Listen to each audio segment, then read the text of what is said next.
KUSU Sam 740. Pretty quiet election day in Oregon, except for the state attorney general's race. A little bit of controversy there. Good morning, Paul Lindman, Scott Lynn with you on the morning update. One of the candidates for AG, former U.S. prosecutor here, Dwight Holton, joining us again in the morning update studio. And Dwight, I know you blanch when I say this, but even K2 on television is saying, yeah, you took heat earlier in the campaign for taking contributions from out of state. Now you're the one giving it to Ellen Rosenblum for marijuana support group contributions. What's the deal? I tell you, it's funny. I'm glad to have support from my friends and my family, totaling a couple $1,000, whatever it is. Ellen has taken $200,000 almost from two different marijuana legalization drug trafficking organizations in New York City. It's really different. It's as if she went to these organizations and told them she was going to make enforcement of the laws that regulate them a low priority, and they rewarded her. And that's not what we want. We want an attorney general who's going to fight for working families. You know, my biggest contributor, Paul, the working families of SEIU. My second biggest contributor, the very prosecutors who worked in Ellen's courtroom. Her biggest contributors are two different drug packs out of New York City. What she did was not illegal. I think most voters in Oregon are kind of in tune with the fact that all candidates get money from a variety of sources. So what's the problem? I tell you, one of the things that's disappointing about it is the way they hid this. And in fact, we've challenged her to disclose all of her contributions. We've disclosed all of our contributions. We're proud of the people who gave us money. She's refused to do it. We won't know who paid for her campaign until 7 days after the ballots are counted. I don't think that's right. I think voters ought to know who's paying for the campaigns of people who are running for office.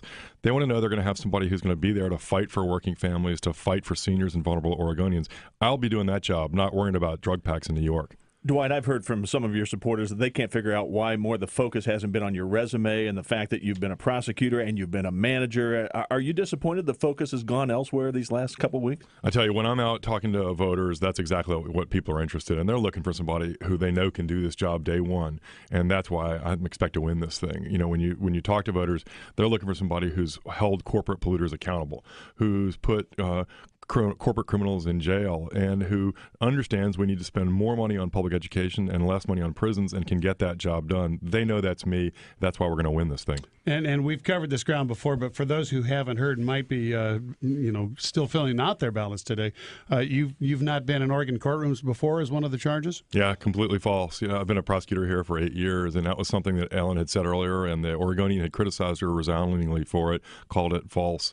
And that's something we can move beyond. I'm not worried about these false attacks and these and the sleazy ads that the folks had run against us, because I think our message got through. I've got the experience, the leadership, and the vision to get this job done.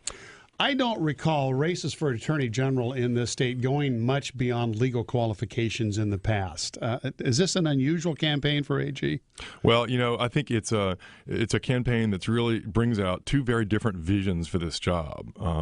Ellen has said she thinks this is about being the law firm for the state agencies. I don't think that's right. This is the Oregon Department of Justice, and I take that word justice very seriously. To me, it means you wake up every day and go to work to fight for working families, for seniors, for vulnerable Oregonians.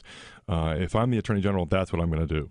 Polls are all over the place. What are you seeing today? I think it's going to be close to the end. We're running through the tape, not taking anything for granted. We're going to win this thing. And what have you learned in the process? I have learned so much about this state and about the challenges people are facing, trying to meet their mortgages, but also about the incredible opportunities people see to move Oregon forward. I'm ready to help lead them and help do it as Attorney General.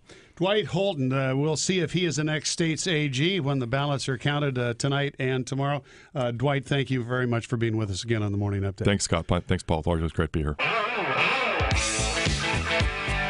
Morning Update for a Tuesday, May 15th. Paul Linden and Scott Lynn. Election Day, the Oregon primary today. Get those ballots to the boxes. It's too late to mail them now. And controversy in the Attorney General's race. You heard one of the candidates, Dwight Holton, in the last half hour here in the Morning Update, charged that his opponent, Ellen Rosenblum, is taking up to $200,000 from marijuana support groups in other parts of the country as campaign contributions. Joining us this morning, Sonara Lilly, who is a spokesperson for the Rosenblum campaign. Ellen, not available to us this hour. What's the response, Sonara? What are you telling people? Well, good morning. First of all, Ellen does say hello to everyone, but she is with her family meeting voters this morning. But yeah, Ellen started this campaign making a promise to be the people's attorney general, and one of the things that sort of went along with that was standing up for the laws of Oregon, and one of those is Oregon's pioneering medical marijuana law, which was passed by the voters overwhelmingly in 1998. By contrast, Mr. Holton has repeatedly called the law a train wreck, and as interim U.S. attorney, was behind some of the raids in Jackson County and sent threatening letters to legal growers. And so advocates and patients started, I think, getting really nervous about this and scared that if Mr. Holton won, that they would no longer have sort of the safe and legal access that they depend on. And that's something that Ellen's always promised that she would stand up for, to make sure there is this safe and legal access for our sort of most vulnerable patients. And it's got some national attention as Mr. Holton, saw thousands and thousands of dollars, not the few thousands that he's referred to earlier, but really over $200,000 pouring in from D.C. to support his campaign. I think the national medical marijuana advocates stood up and said, someone's got to stand up for Oregonians, someone's got to stand up for this law that passed in 1998, and make sure that the right thing is done. It's a bit confusing because at the same time, Ellen has said she'll make marijuana enforcement a low priority if elected. Isn't that true? Right, and I think, it's actually very irresponsible for anyone who's going to be in a job that has to do with sort of law enforcement, or some people call the AG's office the top cop job, not to sort of say what your priorities are. And for Ellen, her priorities have always been, going after dangerous criminals, focusing on really scary drugs like meth and heroin.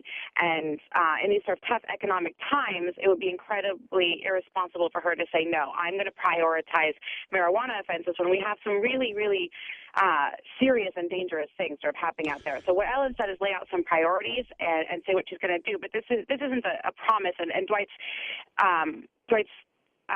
sort of insinuating that it is nothing more than political game playing at the last minute. Senator, he says that campaign contributions totaling $200,000 have come from these marijuana support groups, and that election law reporting laws won't allow voters to know that until after Election Day. What is the number? How much money has she received from these support groups? He is completely fabricating his sort of story that anything has been done illegally.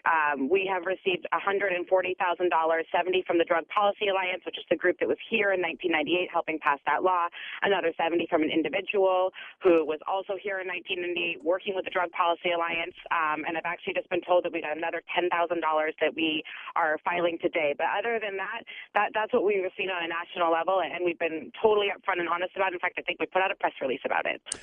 The campaign has focused on Dwight Holton's campaign contributions coming from out of state. Some polls indicate that has been effective. What do you think? Well, I think that when, you start looking at these issues that matter most to Oregonians, and then you see a lot of money flowing in from D.C., and you look at Dwight's record sort of going after laws like the medical marijuana law when he was interim U.S. attorney, you start saying that people say, well, wait, why is this D.C. money pouring into our state, and what does this really mean for Oregonians? And I think that people have questioned what his motives are because of that. And I think sort of the mudslinging and the attacks that he's made on Ellen in the last 48 hours really kind of illustrate that D.C. mentality that just doesn't resonate in Oregon. Sonara Lilly, she's a spokesperson for Ellen Rosenblum's campaign. Sonara, thanks for responding to us this morning, talking to us. We appreciate it. No problem. Thanks very much. KUX News Time 814.